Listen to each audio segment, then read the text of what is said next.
Shedeur just connected with Denzel Boston that one play that led to cheers from the crowd. Dillon Sanders walked into Cleveland Browns training camp on day 2, climbed to the highest row of bleachers, and turned down every single camera and microphone pointed in his direction.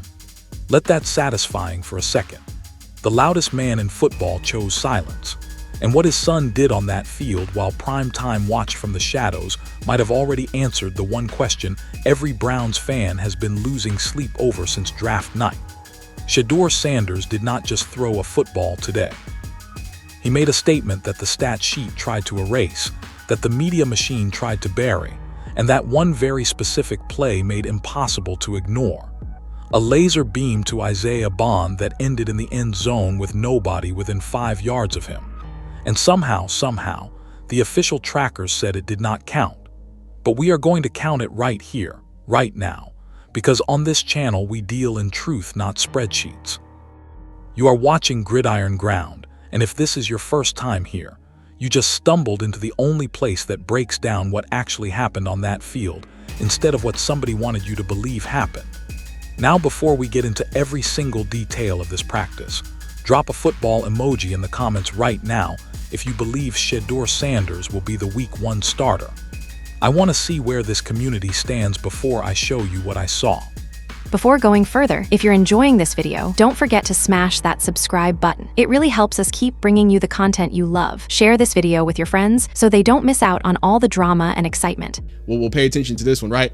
Let's sling it right between the cornerback and the safety. And this is elite. That's elite ball placement, right? That's elite ball placement. 1, 2, 3.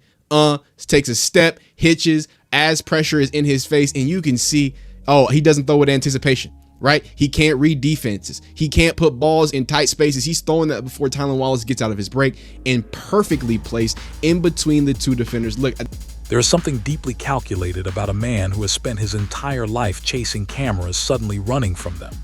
Dillon Sanders did not show up to day 2 of Cleveland Browns training camp to make headlines. He did not show up to give interviews.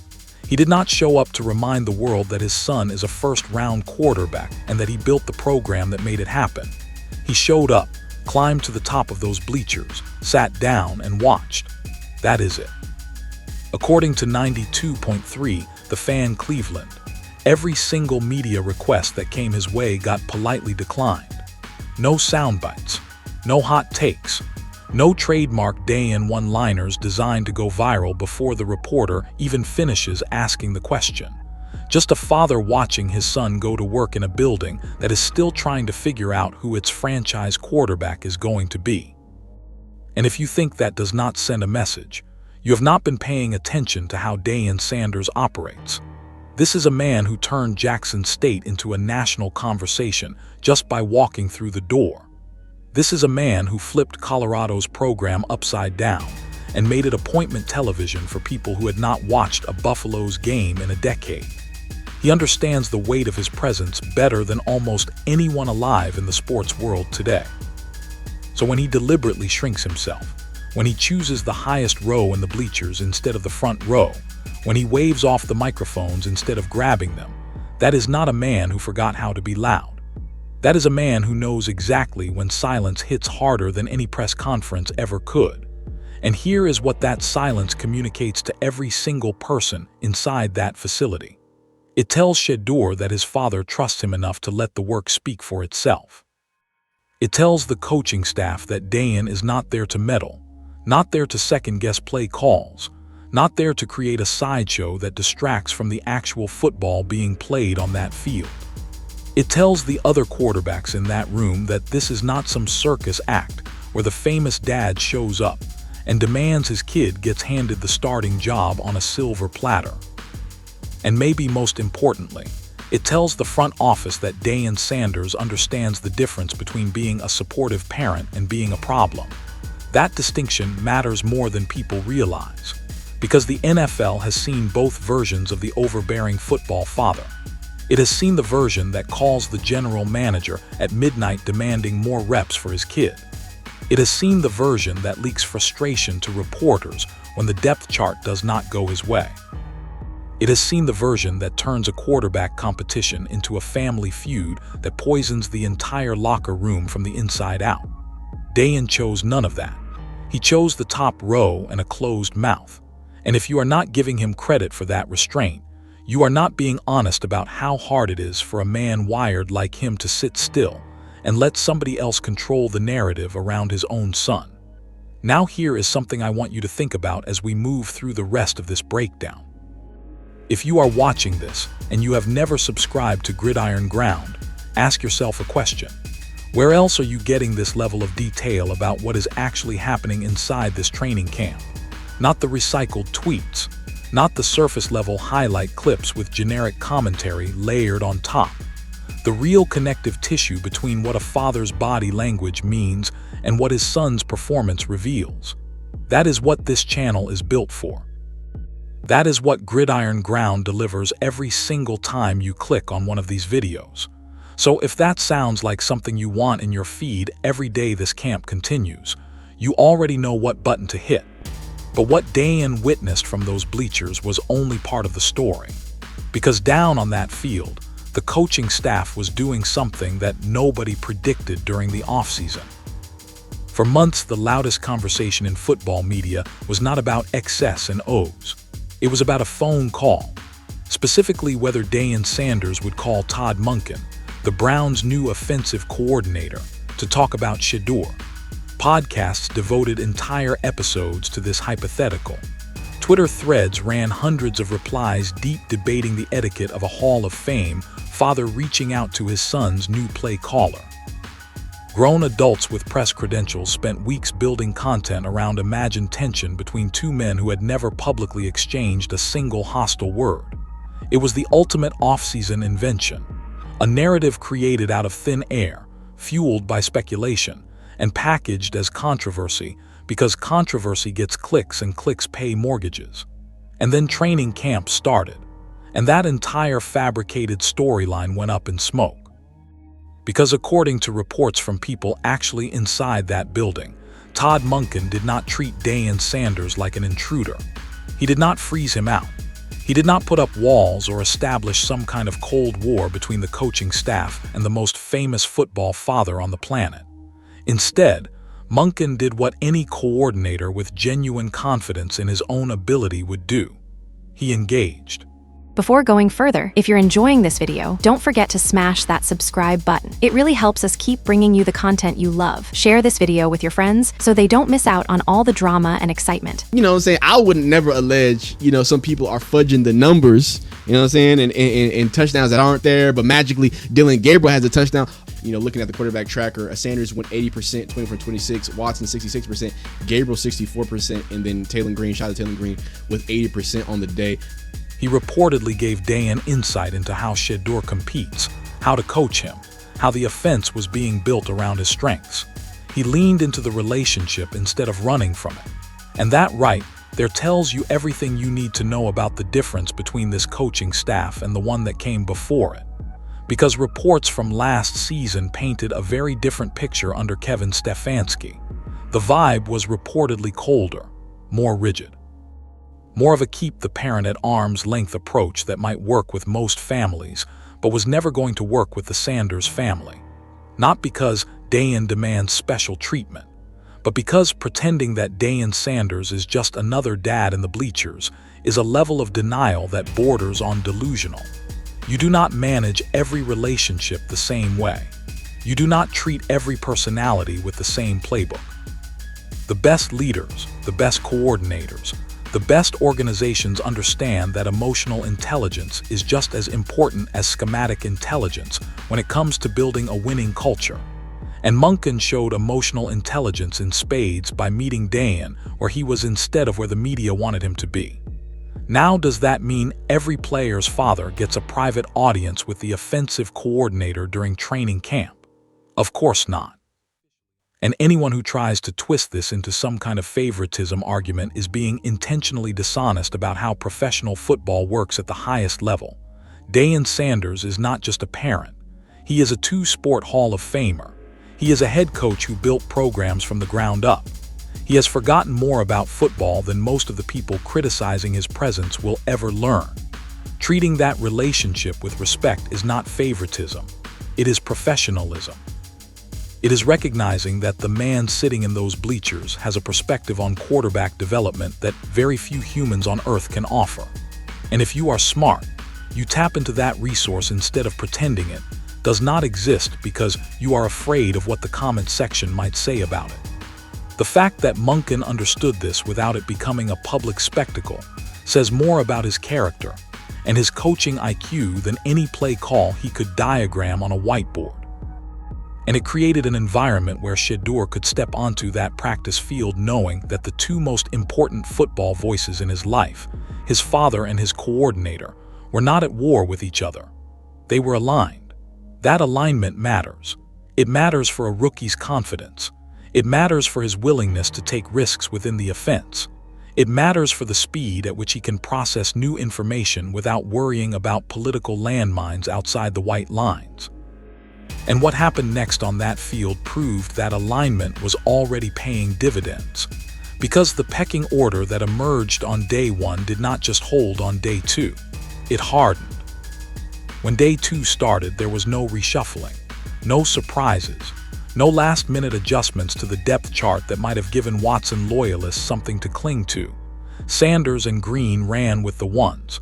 Watson and Gabriel ran with the twos, same as the day before.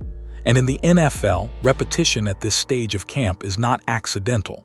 It is a declaration. Coaches at this level do not randomly assign reps.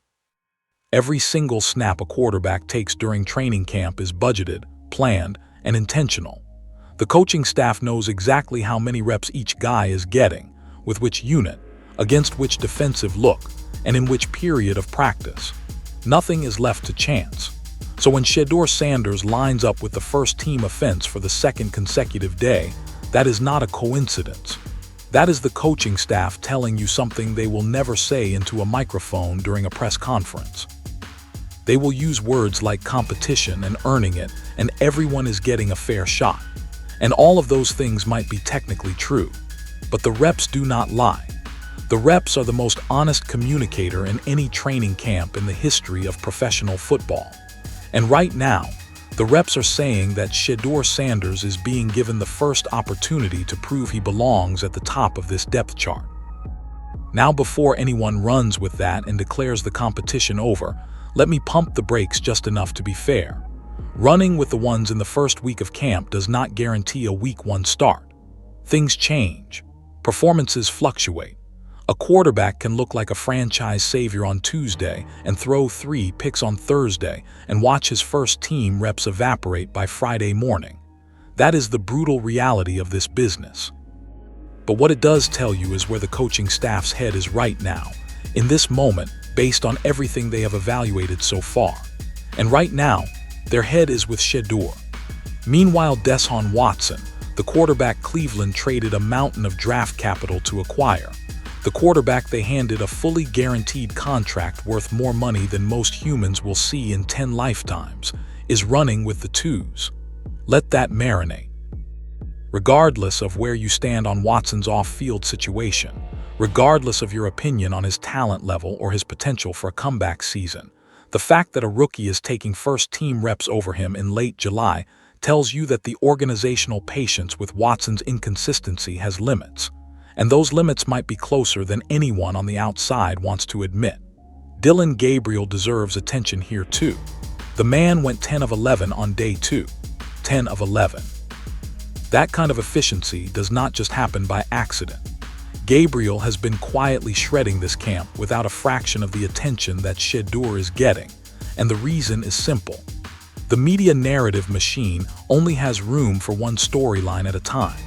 And right now, the Shedeur Sanders rookie quarterback saga with his Hall of Fame father watching from the bleachers is swallowing every other subplot whole.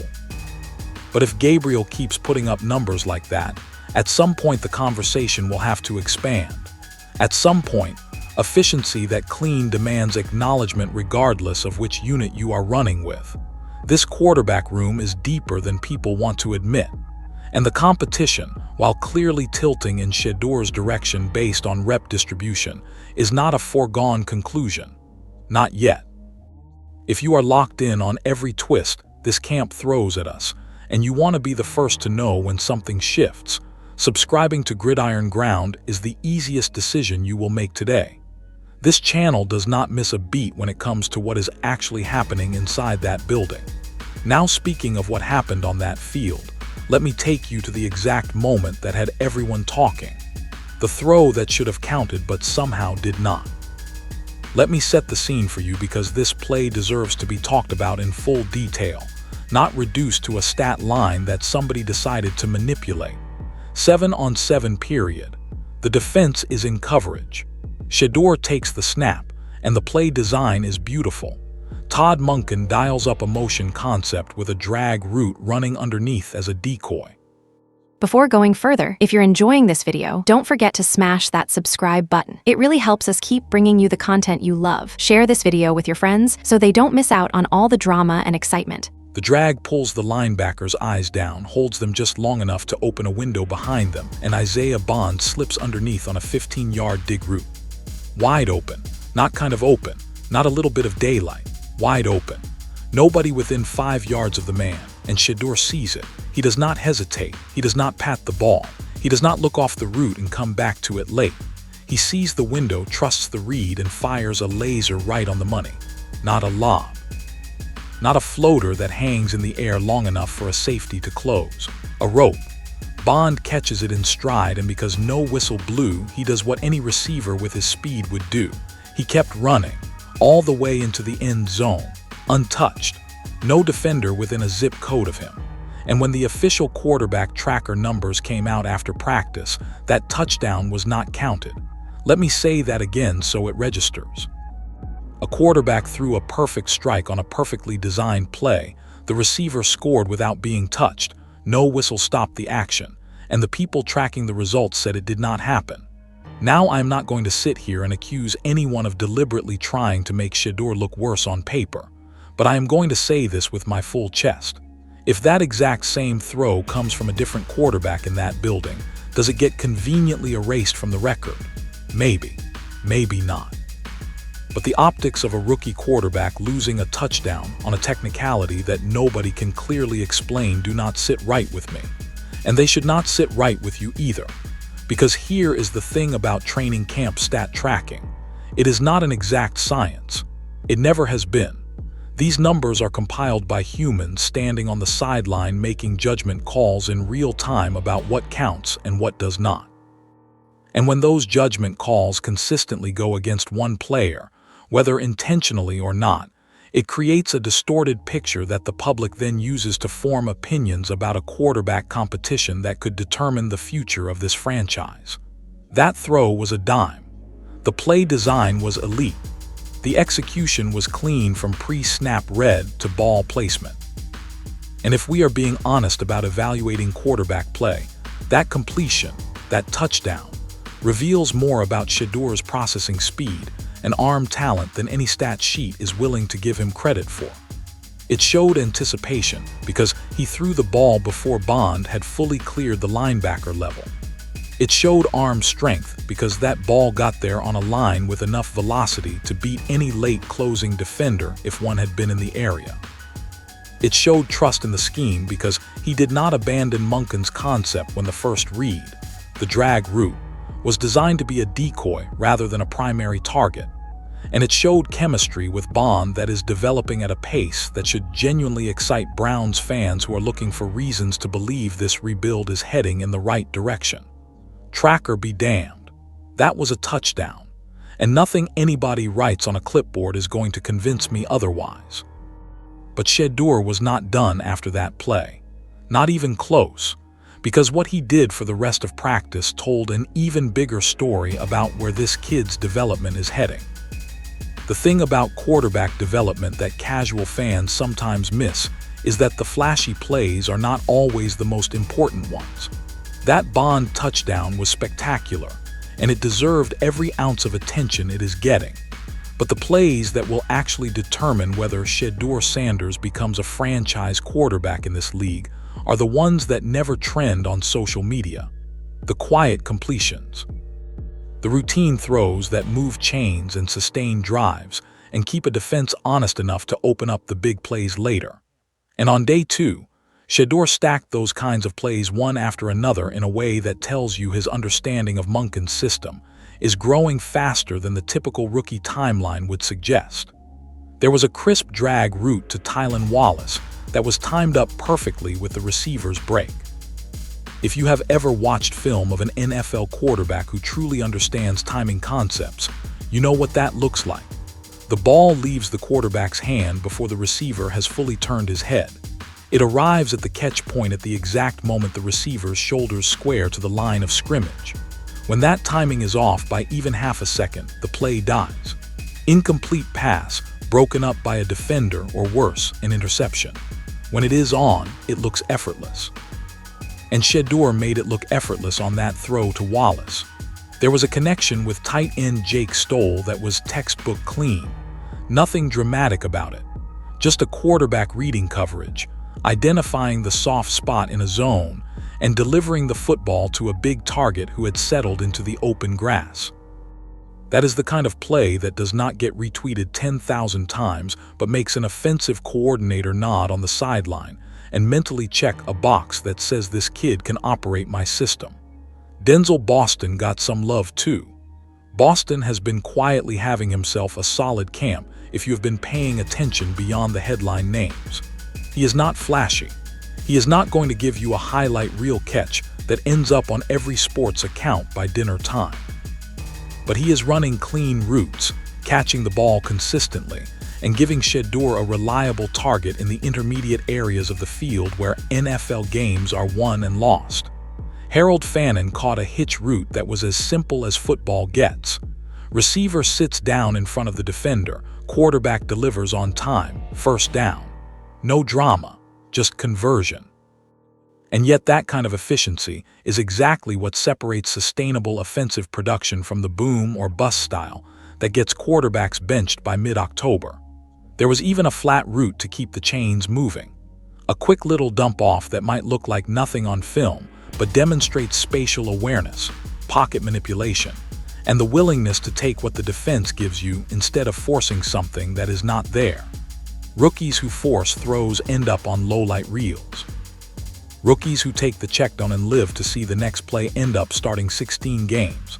By the time practice wound toward its final periods, something had clearly shifted in Shedeur's body language. The early reps had been rocky. There were reports of penalties, some issues handling pressure looks from a defense that was dialing up exotic blitz packages designed to test a young quarterback's ability to process information under duress. But as the session progressed, the mistakes faded. The completions stacked up, the rhythm settled in, and the kid who looked like a nervous rookie in period one started looking like a quarterback who belonged in that huddle by the time the coaches blew the final whistle. That progression within a single practice session is worth more than any individual stat line, because it tells you about the mental makeup of the player.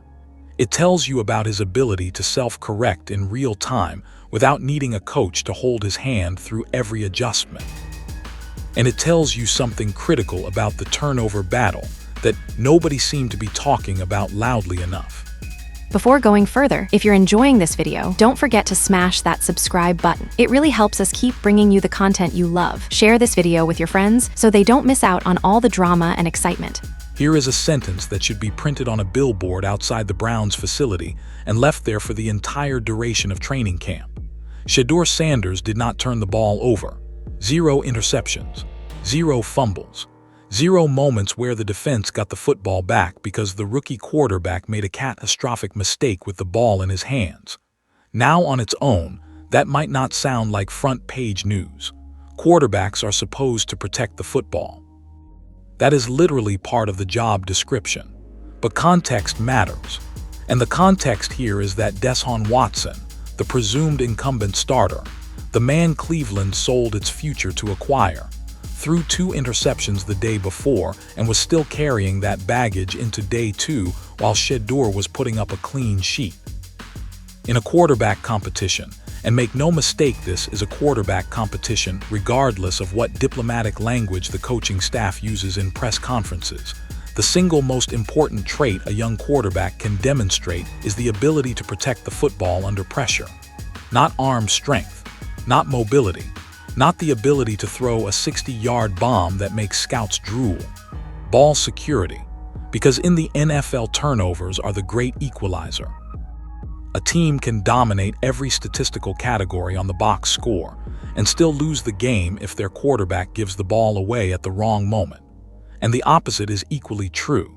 A team can struggle offensively for 3 quarters and still find itself in a position to win because the quarterback never gave the other team free possessions. Shedeur understands this at a fundamental level.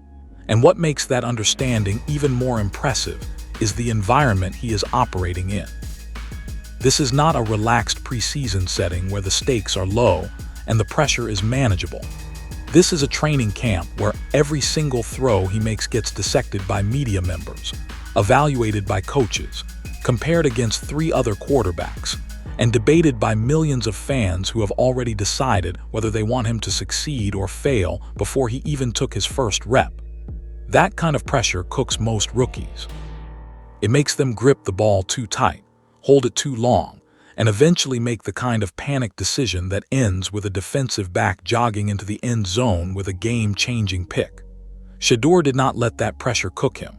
He protected the football while still pushing it downfield. He took his shots when the windows were there and took the safe option when they were not. And he did it all while his Hall of Fame father sat in the top row of the bleachers watching every single snap without saying a word. That combination of aggression and discretion is rare in a rookie. Most young quarterbacks lean too far one direction or the other. They either play so conservatively that they never challenge the defense, or they play so aggressively that they hand the ball to the other team 3 times before halftime. Finding the balance between those 2 extremes is the single hardest thing a young quarterback has to learn in this league. And Shedeur showed flashes of that balance on day 2 in a way that should genuinely excite anyone who is invested in the future of this franchise. Meanwhile, Watson's 2 picks from day 1 are still hanging in the air like a cloud that will not move. And every day that Shedeur adds a clean practice while Watson tries to shake off those mistakes, the gap between them in this competition narrows a little more. Maybe it has already closed. Maybe the coaching staff already knows what the rest of us are starting to figure out. But whether the decision has been made or not, the turnover column is doing the talking right now. And it is saying Shedeur's name louder than anyone expected this early in camp. But there is another dimension to this story that goes beyond throws and completions and interception counts. Something that speaks to who this kid is under the weight of a spotlight that would crush most people his age. There is no quarterback in this training camp who is being watched the way Shedeur Sanders is being watched. Not Watson, whose every move gets filtered through the lens of his contract and his off-field situation. Not Gabriel, who is quietly efficient but largely invisible in the national conversation. Not Green, who is doing his job with the twos without generating a single headline. Shedeur exists under a different kind of microscope. One that was placed over him before he ever took a snap in an NFL practice. Every throw he makes gets dissected frame by frame on social media within minutes. Every incompletion gets weaponized by people who decided months ago that he was either a bust or a future star, and are looking for any evidence that confirms whichever conclusion they already reached. Every good play gets explained away by someone who does not want to give him credit. Every bad play gets amplified by someone who has been waiting for proof that their skepticism was justified. That is the world this kid operates in every single day. And what makes day 2 so revealing is not the throws or the stat line or even the phantom touchdown. It is how he responded to adversity within the practice itself, because the start was not clean. There were penalties. There were pressure issues. There were reps early in practice where the offense looked disjointed, where the timing was off, where the communication between Shedeur and his line and his receivers was not quite clicking the way it needed to. And in that moment, the easy thing to do would have been to press, to force throws into tight windows trying to prove that the early mistakes were flukes, to abandon the play call and try to make something happen with his legs or his arm instead of trusting the system. That is what most rookies do when they feel the walls closing in during a practice where they know cameras are rolling and every rep is being graded by people with agendas. Shedeur did the opposite. He settled in. He took a breath. He trusted the next play call, executed the next read, and let the game slow down instead of speeding it up in his own head. By the end of practice, the same quarterback who looked shaky in the opening periods was throwing lasers on rhythm routes and connecting with multiple receivers across every level of the field. That mental reset, that ability to flush a bad rep and move on to the next one without carrying the emotional weight of the mistake into the next play, is the single most important quality a franchise quarterback can possess. Arm talent can be coached. Footwork can be refined. Even processing speed can improve with reps and film study and experience. But mental resilience is something a quarterback either has or does not have, and you can usually see it within the first week of training camp. Shedeur showed it on day 2, not with a press conference quote or a social media post or a perfectly crafted statement from his PR team. He showed it with his actual performance on the field, in real time, under pressure that would make most 22-year-olds crumble. And his father watched it all from the top row of those bleachers without opening his mouth. If you are the kind of fan who wants to follow this journey every single day and see exactly how this quarterback competition unfolds from someone who is actually paying attention to the details instead of recycling takes from last week, Gridiron Ground is where you need to be. Hit that subscribe button because tomorrow is day 3, and with Dillon in the building and Shedeur stacking practices, this story is about to accelerate. But before we wrap this up, there is one more conversation that needs to happen. One that the national media is completely sleeping on right now. And it involves the weapon that might change everything about this offense. Let me ask you something that I genuinely believe nobody in mainstream sports media is asking right now. What happens to this Cleveland offense if the Shedeur to Isaiah Bond connection keeps developing at this pace? Because what we saw on day 2 was not just one flash play. It was the beginning of a chemistry that has the potential to reshape how defenses have to prepare for this Browns offense for the next several years. Bond is fast. That is the obvious part. Everyone who watched his college tape knows the man can run. But speed without route precision is just a track athlete in a football uniform. And what Bond showed on that dig route, the one that ended in the uncounted touchdown, was not just speed. It was timing. It was understanding where to settle in a zone. It was knowing when to press vertical and when to break underneath. It was reading the leverage of the defender over him and making the correct decision about which direction to cut based on the coverage shell he saw post-snap.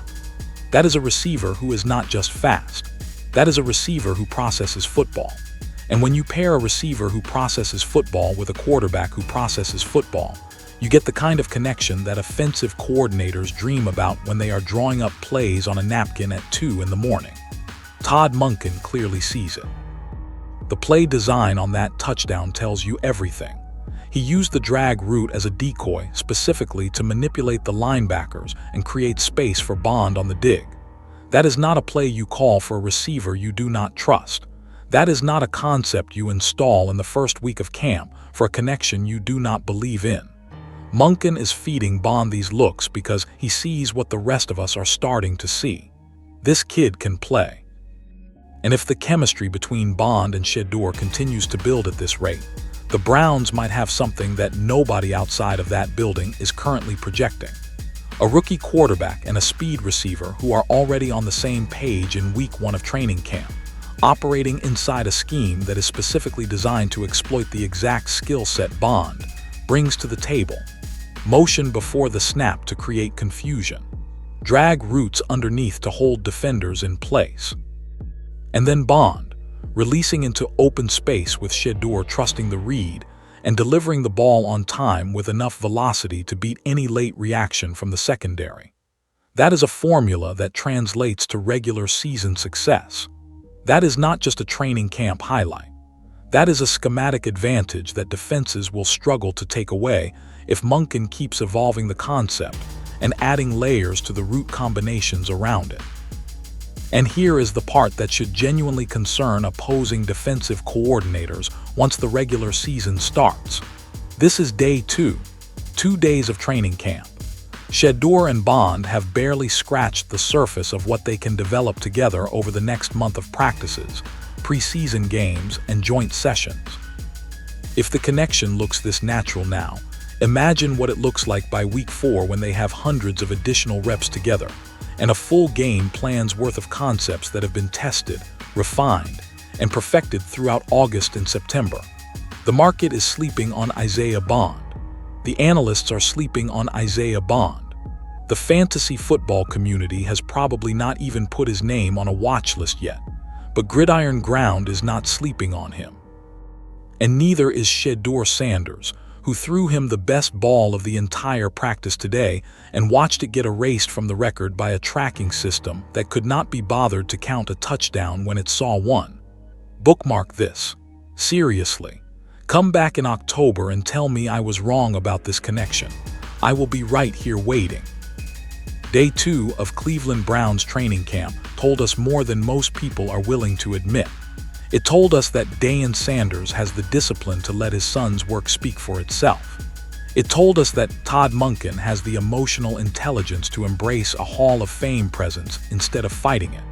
It told us that the pecking order favors Shedeur Sanders right now, whether the coaching staff wants to say it publicly or not. It told us that a rookie quarterback can start shaky, self-correct, and finish strong without turning the ball over once, while the supposed starter is still cleaning up mistakes from the day before. And it told us that Isaiah Bond might be the most undervalued weapon on this roster, developing chemistry with his quarterback at a speed that should make every defensive coordinator in the AFC North start losing sleep a little earlier than expected. The question that remains is simple. Does Cleveland already know its answer, or is this competition truly still open? Drop your take in the comments right now because Gridiron Ground reads every single one. Subscribe if you have not already because day 3 is coming, and with prime time in the building and Shedeur stacking clean practices, this story is only getting started. Gridiron Ground. Remember the name. We will be here tomorrow.